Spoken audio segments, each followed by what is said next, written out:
Beginning with the end in mind, we're going to be making a portrait with lots of cool designs going around it. The flowers or the gemstones, whichever that you choose to be making around your portrait, go ahead and start out with a base color. This is our painted paper that we're going to be using either for our gemstones or for our flowers. It's your choice. After you start out with a base color, go ahead and feel free to put another color on top. So I'm just using regular old tempera paints and putting paints on top of another. Once the paints are on top of each other like this, start thinking then too about some textures that you can put into your paints. So with some cardboard, I cut out some triangles so that I could make this really cool textured paper. Set that aside to dry. Here's a couple other options that you can do as you begin making your painted paper. Again, always start out with a base color that completely covers the white part of your paper. It doesn't have to take you very long to paint that on. You just need a solid color to completely fill the white paper. After you've done that, start thinking about what kind of texture or another added color that you want to put onto your painted paper. Wash out your brush between steps, dry it, and get into your next color. I'm just going to go ahead and start putting on some random colors that work really nicely together. So I've got my yellow and next an analogous color on the color wheel, some red, and a little bit of white to lighten it up a little. I just really like the way that the colors mix and blend together. And now I'm just going to use the end of my paintbrush and make some swirly or wavy patterns into my paint. I'm doing this while the paint is still wet and I can make some designs before it dries. Again, set that aside onto the drying rack and move on to a next piece of paper. Thirdly, on your next piece of paper, I was thinking we could start using a colored piece of paper. So again, base coat first, pick a color, color the entire thing that one color.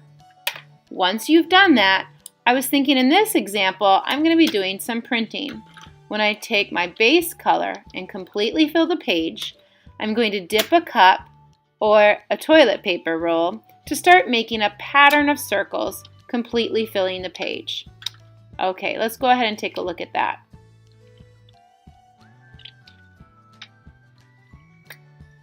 Just go ahead and dip it lightly into your paint, overlap, and completely fill your entire page with circles.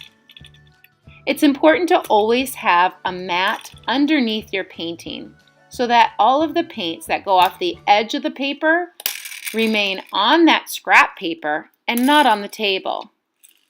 Let's try another color inside. Using the opposite end of the toilet paper roll so that I'm not dipping it from red into white, I'm using the opposite end and doing the exact same thing, just adding a little bit more color, a little bit more texture onto my painted paper. And in our last example, here's some color mixing that I thought I would try as I begin putting my paints together. As I began with a pink piece of paper. I wanted my whole base coat to be a light color for my flowers. So I began starting out by putting on a pink color onto my page, and again, completely coloring the whole page, completely filling the whole piece of paper so it's no longer white, but instead has a little bit of an undertone or a color that will completely fill the page. Once that's done, I'm going to try another color going right on top and just adding a texture or a pattern onto my paper. My pink plus my blue is starting to make a purple. Again, I'm using the cardboard to add some texture into my paper. Set this aside so that it can dry, and then we'll go ahead and start going into the second step of our project. Have fun painting your paper today and letting it dry.